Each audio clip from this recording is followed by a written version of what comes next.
Okay? Listen, you can get hurt by something, but it's your choice to respond to it hatefully. I could stand here right now and tell you the story of what brought me out. I had never pursued a gay life in my life. Never had. I fought it. I tried so hard to suppress what I felt inside of me. I pastored as a single man. I went through so many confusions and so many depressions and so much struggle. It wasn't even funny to try to do so-called the right thing. I tried to find a woman. I tried to find a girl that I could marry so that that would fix me and I could be right and I could be fixed.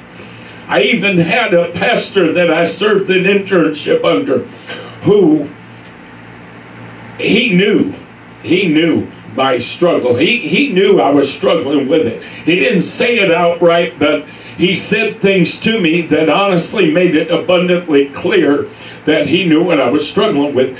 And he would not support me to get my license in the Church of God to preach because he saw this issue. He saw that I was struggling with this. I'm not going to tell you how we knew, but he told me how we knew. And I went through just constantly this issue in my life. Here it was, not only was I fighting against it, suppressing it, going through the depression, going through all the negative crapola that goes on in your own head when you're fighting it, right? But then I got a preacher who won't even help me get a license because of this. So it's like, so an issue that I'm doing everything in my power to do the right thing by is preventing me from advancing even in ministry. So this thing was just beating me up from every direction. Tried to find a girl that I could marry. Tried to find a girl who could straighten me out and all that. I found a girl. I was evangelizing in Texas. I'm not going to go into all the details. We got married. She and her mother were connected at the apron strings. If her mother said jump, this girl said how high. I'm not kidding. It was she was adopted, okay? And the connection between she and her mother was stupid. It was insane. I had 3 offers. 3. When I was engaged to her. I had an offer in Houston, Texas, to go down and work in a large church in Houston as an assistant pastor. I had an offer in Emory, Texas, which is out in the country a little bit in East Texas, in a church there that had probably about 200 people. And that pastor I'd gotten to know, he wanted me, after we married, he wanted me and Stacy to go and be a youth pastor. And I would have loved that. I would have loved to have been a youth pastor. I'd have been happy to have been an assistant pastor. And then I had an offer in Midland, Texas, which is out in West Texas, going toward Odessa and New Mexico in that direction. I had, in oil country, I had an offer to work as an assistant pastor. I had 3 offers for paying positions. But I knew that if I took Stacy away from her mother, I said, that girl will be on the first airplane back to Fort Worth to be next to her mother. She's so connected to her mother. I said, there's no way. If I take any one of those offers, I'm going to wind up without a wife. So instead, an opportunity opened up for me, and I felt the Lord lay on my heart to open a church in a community not too far from Fort Worth. That way we could stay local, we could stay near her mother and all that. I tried to work secularly When we were engaged, I was working as a salesman for a mobile home company, selling mobile homes. Turns out the company was fraudulent. I went to work one day, literally, and there wasn't a trailer on the lot. The office trailer wasn't there. These people just literally picked up and moved. And they must have done it during the night, and it must have been a huge operation because they had about 8 or 10 houses on the property, you know. Literally, folks, this happened. I'm telling you, the girl in Birmingham, the first girl we spoke to, she said, "Oh, Lord, you got some stories, don't you?" I said, "Girl, you don't know how much stories. I've been through some life. I've been through some strange things in my life." And so then I took a job at a car lot. Stacy and I married. I took a job at a car dealership. I told the man at the car dealership, I pastor a little church. I have to have Sundays and Wednesdays off. I said, I can work Wednesday, but I only can work till like certain time so I can be at the church in time for Wednesday night meeting. He said, "Oh, no problem, don't worry about it. We can work around that, you know." And I started the job, and I kid you not, folks, the first day on the job, they had a salesman's meeting.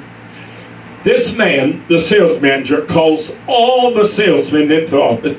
He said, we're going to have a new schedule. He said, we're working bell to bell, 4 days, and blah, blah, and I forget how it worked. But anyway, it would not work for me, let me tell you that. And I think he said, and everybody has to work alternate Sundays or something like that, you know. And so I went to his office afterwards, and I said, "Listen," I said, "we talked about this.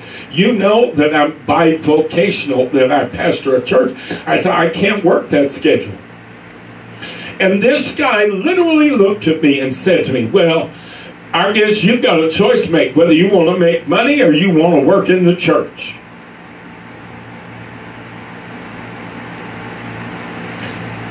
God called me to preach when I was 8 years old. I said, "Okay, all right, if that's the choice I have to make." I said, "Well, I'll see you later." I went to my office, the same box I just unpacked, put out pictures. You know how you do in a cubicle office, you know, or one of them little glass offices, you know. Anyway, put all my stuff back in the box and left. I went home. I told Stacy and her mother what had happened. Her mother got huffy at me. "Well, you got a wife to support. You should have kept that job." And I looked at her and I said, "You got to be kidding me. You knew." We were staying with our parents, which was mistake number 1 through 1,000. And I said, "You knew when we got married that I was in ministry and that ministry was my primary driver." We were only married a month when this happened, total, okay? And I said, you know, long story short, I woke up the next day and Stacy was gone. Her mother had spirited her off. I was told to get out of the house. They didn't want me in the house. I was a no good, lazy, no good for nothing so-and-so who wasn't interested in supporting his wife. This is what I went through, people. Now, some of y'all probably agree with them because there's a bunch of hateful people out there. But I'm going to tell you something. I was never so devastated and struggling with the gay issue. This experience just made it 1,000 times worse. Now they turn around. Do they go and get our marriage annulled? Which they could have done, because Stacy and I had never consummated. She was terrified of intimacy. So we had never consummated our relationship. She could have gotten that marriage annulled, and at least I could have had an annulment on my record. But you know what she did instead? Literally, this is how this mother was. She was a very devious woman.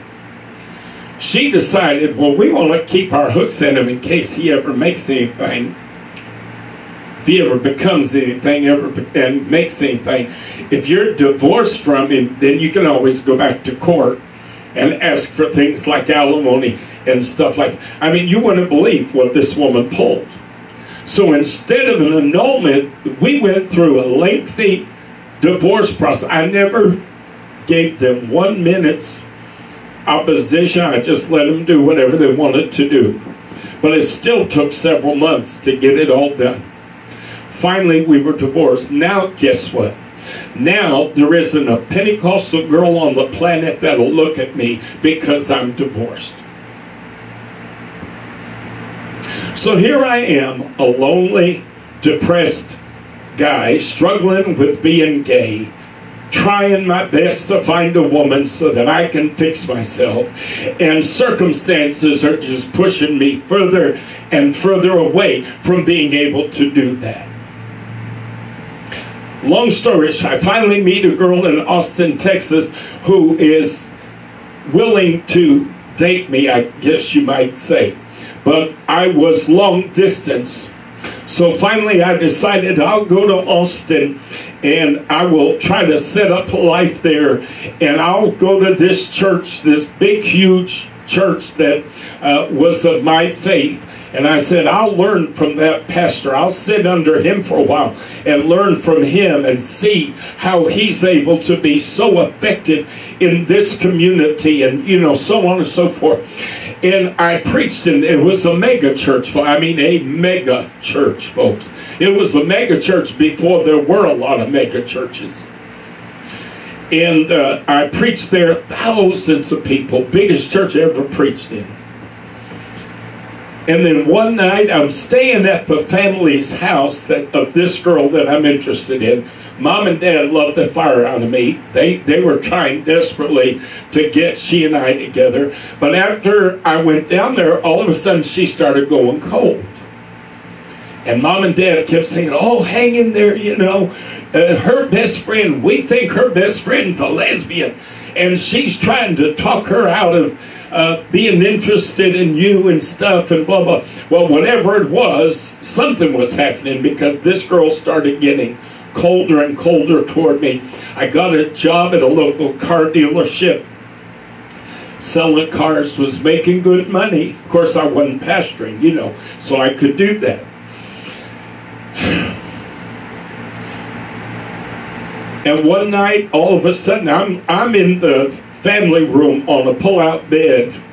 And one night, there's a knock at the door. The man of the house goes to the door. He's a Pentecostal preacher, by the way. He's not pastoring at this time, but he's a Pentecostal preacher. And he goes to the door and answers the door. Comes into the family room, says, Chuck, there's somebody at the door looking for you. And I said, really? I said, well, who on earth would be looking for? Couldn't even understand. He said, it's the police. I'm standing there in pajama bottoms and a t-shirt. I said, the police? Well, my first thought was my brother, who was staying with some friends of mine until I could get set up in Austin. I thought, oh my Lord, I hope something didn't happen to my brother, or I hope he didn't do something stupid or whatever, you know. Immediately I thought I had to do with my brother. So I go to the front door, and immediately these guys grab me, put your hands behind your back. I'm being handcuffed. I said, what's going on? What's going on? I don't understand for the life of me what's going on. And I'm trying to tell this story as short as I can, okay? So there's a lot of details I'm not going into. I wound up in a jail cell in Austin, Texas. Their county jail looks like a penitentiary. It's huge. It's huge. If you've never been in jail, then you don't know what this experience is like. But I'm telling you, when I go and visit people in jail, and when our family members of our members and members of our church wind up in jail, honey, I'm there for them because I know it is one of the most horrific. Jailers love to treat people like garbage. And they think it is their right to treat you as miserably and as terribly. They think it is their right to make your incarceration as horrific as they possibly can. It's not enough that people lose their freedom. It's not enough you're sleeping on a cement slab. it's not enough that you're miserable, you're uncomfortable. There's, that's not enough. The jailers have to treat, and it doesn't matter if you're there for a bad check or murder. They treat you all exactly the same. Wound up in jail 8 days. Why? Simple. Because I tried to call the man who I was staying with and find out if he could maybe help me, and he wouldn't take my calls. I didn't know why. I didn't know what was going on. I kept asking, why am I here? Why am I here? Nobody tells me. Now that's against the law. That is against the Constitution. But folks, let me tell you, if you think stuff doesn't go on every day that contradicts the Constitution, you don't understand how this nation works. People pull foolishness all the time. 8 days I'm in the jail, trying to call the man whose family I've been staying with. He won't take my call. Finally, I get him on about the 6th day, I guess. He finally takes my call. And he cussed me every which way from Monday. I was an effing child molesting, effing pervert, effing this, effing that Pentecostal preacher. We found those magazines you had in your work bag. Well, how did they find that? I kept my work bag in the closet where I had some clothes hung in this closet in the family room there. And, when you got arrested, we decided we better investigate, find out what kind of guy we had, what kind of guy we had to stay in. And foolish me, this girl had been getting colder and colder and colder toward me. And one night, in a really desperate, lonely state of mind, I was driving down the road and I saw an adult bookstore, and I went into the adult bookstore. And I bought a magazine. It was not pornography.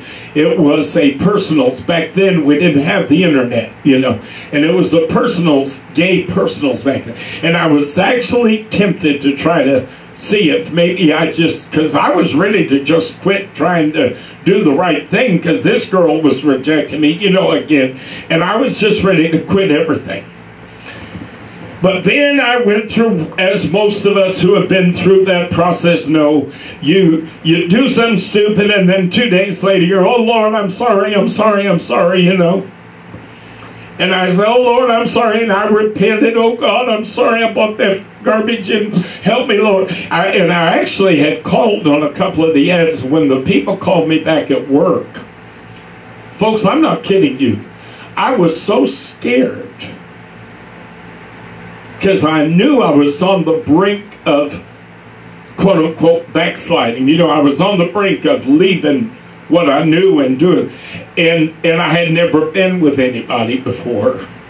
And I was shaking like a leaf I'll never forget this one person I was talking to. And I was shaking like a leaf. I was so scared. And I wound up not going to meet him and all that kind of stuff. So anyway, I repented. Oh God, I'm going to throw those magazines in the trash at work when I go to work tomorrow. Guess what night that happened on? The night that I got arrested. So finally, this man that I'd been staying with, after he cussed me every which way but Monday, he said, well, I don't want you coming around our house. I don't want you around my girls. I don't want you around my wife. He said, I'm going to give you he said, I've given your information to an attorney friend of mine, and he'll be getting in contact with you, and you can work out paying him, and blah, blah, blah, blah, blah. He said, when you get out of there, I'll come pick you up, but I'll have all your stuff in my car, and I'll take you any blanket where you want to go, but you're not coming near my house. And I said, okay, great. So finally, on the week, I've been there a week, this handsome black man, an attorney, came to the jail to see me. And we were talking, and I was in tears, and I told him everything. I told him about the magazines. I told him everything. You know me. Anybody who knows me knows I'm, I'm a talker, and I don't keep secrets. I'm not good at keeping secrets, so I don't even try. I'm an open book, and I told the man everything. And I said, I went and bought these magazines. I said, I was going to throw them in the dumpster, would you believe it, tomorrow, or the next day after I got arrested. And I said, and lo and behold, that night I got arrested. He said to me, do you know why you're here? I said, no, I have no idea why I'm here. I've asked and asked, and they will not tell me. He said, you realize that that is a violation of your civil rights, don't you? That they have not told you. I said, yeah, but what can I do about it? He said, apparently that little girl who has been getting colder and colder toward you, her best friend, her best friend's dad works for the sheriff's department. And apparently when they had opportunity and you didn't know it, they had gotten your driver's license number, and they had him run your driver's license number. And they found that there was a warrant out for you. Let me tell you something, folks. You want to talk about an asinine state? Texas is about as asinine as they come. For a bounce check. I had an accident, hurt myself real bad moving. I owned a business in East Texas. My little brother had come to live, before he had come to live with me. And he had to call my mother and my stepdad to come take me to the emergency room. And of course, the little town we lived in had no hospital. So they took me to one of those quick health places, you know.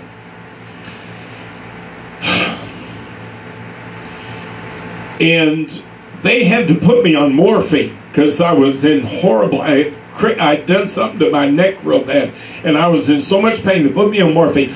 Long story short, I wrote them a check for the care because my mother's husband at the time, or second husband, told me, well, I hope you got money to pay for this, because I'm sure not going to. That's what he said.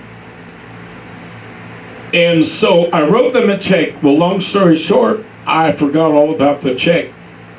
I guess that's what happens when you're on morphine. Forgot all about it. In the meantime, my little brother decided he wanted to come live with me. My mother and I went through hell on wheels because she didn't want him coming to live with me. And I wound up moving up the road about 30 minutes to another town with my brother. And so this is how I lost touch, you know. And so I never got the mail. I never knew the check had bounced, or else I'd have gone and paid it, you know. And so it was just kind of a series of unfortunate circumstances. I'm in jail for a week over a bad check that was not even for $100. And the attorney tells me, he said, first of all, Charles, he said, I've been an attorney for a lot of years. He said, and I want to tell you something. He said, you know, because I was in tears. I was so upset. I was sharing a jail cell with a man that killed 2 people. And he spoke no English. He was Hispanic. I was terrified. I was so terrified that whole week. I was so scared out of my life like I've never been scared out of my life before. Nobody's going to help me. Everybody's turned their back on me. I got a Pentecostal preacher cussing me. I've got nowhere to go when I get out. I have no money to work with. I have nothing. I don't know what I'm going to do. This attorney said to me, he said, Charles, I can't get you out tonight because I've got to go in front of a judge. He said, but I'm going to have you out of here tomorrow night. And he said, I am so sorry. You should have been released the same night on a promise to appear. He said, you have no police record. You have no crimes you've ever committed. You should have been released the same night on a promise to appear. But see, this girl's father, who worked for the sheriff's department, was able to arrange it so that I was really put through the ringer over a bounce check for less than $100. He said the good news is the state of Texas, when you're in jail, he said they count so many dollars per day, you know, for your being in jail. He said, and by the time you get out, he said, you will have covered that check, so you don't even have to pay that check. He said, once you get out of here, your debt is clear, so far as the state of Texas is concerned. Finally got out of jail on the 8th day. The man I'd been staying with came to pick me up. The entire time, he effed me one F-bomb after another, after another, after another, after another. Told me what a blanking animal I was, what a pervert I was, what a pig I was, that I was a child molester, that I was this, I was that. The night I got arrested, I had just gotten paid. Back then, they didn't have direct deposit. This is back in '89, folks. May of '89, this all happened, or April '89. And I had my paycheck in my wallet. That's all I had was my paycheck. And I might have had like maybe $10 or $12 cash, maybe. I went to a motel because this man he said, I'll take you wherever you want to go and you can F and blah, blah, blah, blah. Went to a motel, asked the man if he'd be willing to take my check and I'll sign it over to him. It was from a local car dealership, you know. And I said, if you'll take it, I said, I'll sign it in however many days or weeks it'll buy me, I'll take it. So I got no cash back. I wound up in a hotel room for a couple of weeks. No money to buy food. I went hungry. And I don't mean I got a little hungry. I went hungry. I went days without eating, to the point that I literally got to the point as long as I live, I'll never forget it, that I shook so bad I couldn't even hold a glass of water to try to drink a glass of water. My body was shaking. I remember just, oh my God, I remember the pain. I remember the struggle of it. It was the most horrifying thing I've ever been through in my life. And that's why to this day, I will not let anybody go hungry around me. There is no way in the world. If I see a homeless person at the restaurant I'm at, I'll ask them, can I buy you a meal? Because I don't care if I have to go into debt to do it. I am not letting anybody go hungry on my watch, because nothing is as hideous and as painful and as torturous as hunger.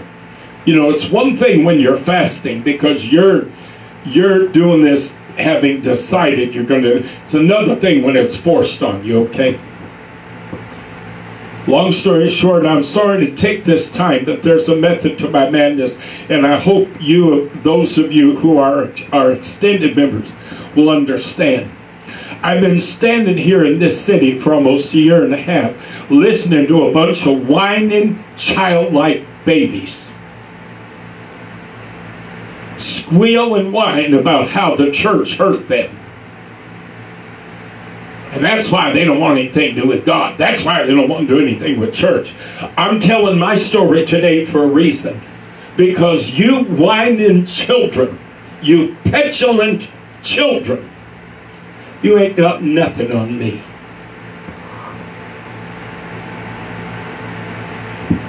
You ain't got nothing on me. I've got every much as bad or worse a story to tell than you do. The difference is I grew up.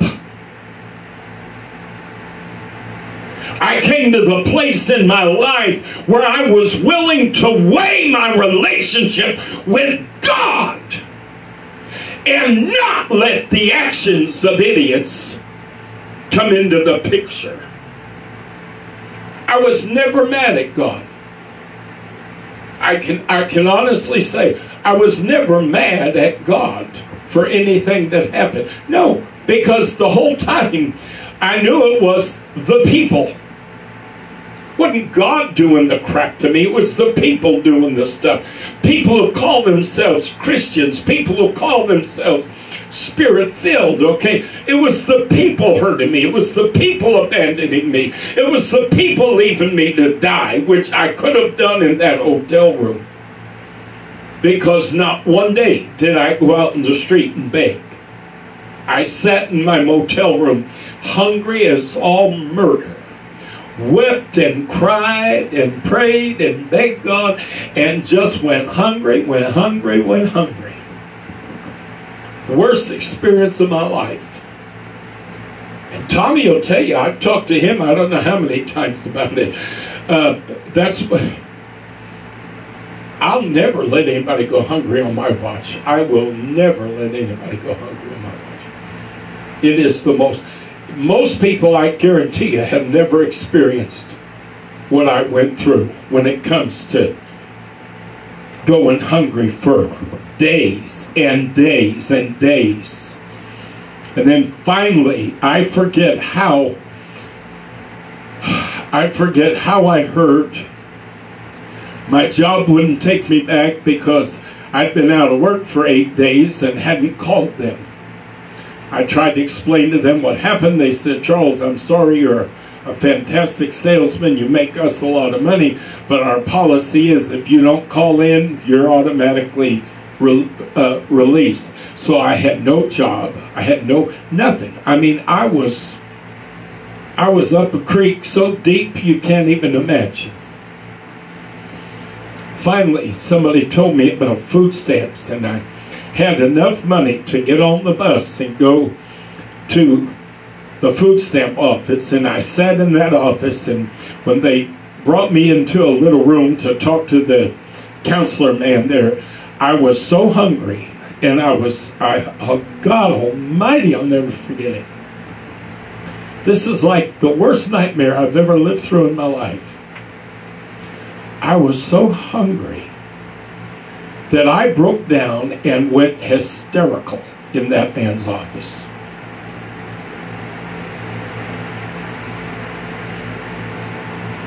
He was one of the most compassionate men, thank God, that I ever met. And he come around his desk in a hurry, and he sat next to me, and he literally grabbed me and held me and said, son, we're going to take care of you. Don't worry, we're going to take care of you. I was hysterical. I was so hungry. I hadn't eaten in I don't even know how long.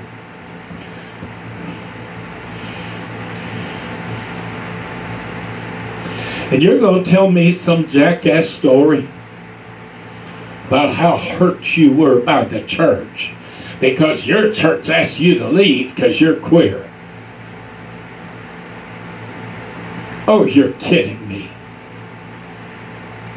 I'm sorry, Tommy. I'm sick of it. I'm fed up with hearing this crap. I am tired of people who want to act bad using the church's actions as justification for their staying out of church and acting like a dog and living like the devil, because that's all they're doing. They're trying to look at God and say, God, the reason I'm living the way I'm living now is because the church did me so bad. And God help them if somebody comes along and says, but you don't have to live like that. God has not rejected you. The church, a church may have rejected you, but God has sent a church that you can be part of and you can be proud of and you can participate in fully and completely, and nobody here is telling you that to make heaven you somehow have to become something you're not or do something you can't do. I'm tired of all the excuses. I'm tired of all the foolishness. And before I leave this city, I wanted to tell my story so that people can understand. I'm sure a lot of you folks will just dismiss everything I've said, just like you dismissed all the effort I went through to try to create a club here for this community, and you just dismissed everything as if nothing I did, none of the money I spent, none of the effort I put in means anything to you. And I'm sure a lot of you same hateful, nasty, rude, obnoxious, evil people will sit there and say, well, I don't care about his story. But for those few of you out there who have thought that, well, but brother, you don't know the horrors I went through in order, you don't know the terrible thing I went through and why I'm not in church. I just wanted to share my story with you today so you can understand. There ain't a story in hell you can tell me that I won't get. There ain't nothing you can tell. If you tell me somebody cussed you and called you effing this and that, I believe it. Been there, done it. You understand what I'm saying? Amen. All right, I want to move on with the service today, but I had to share.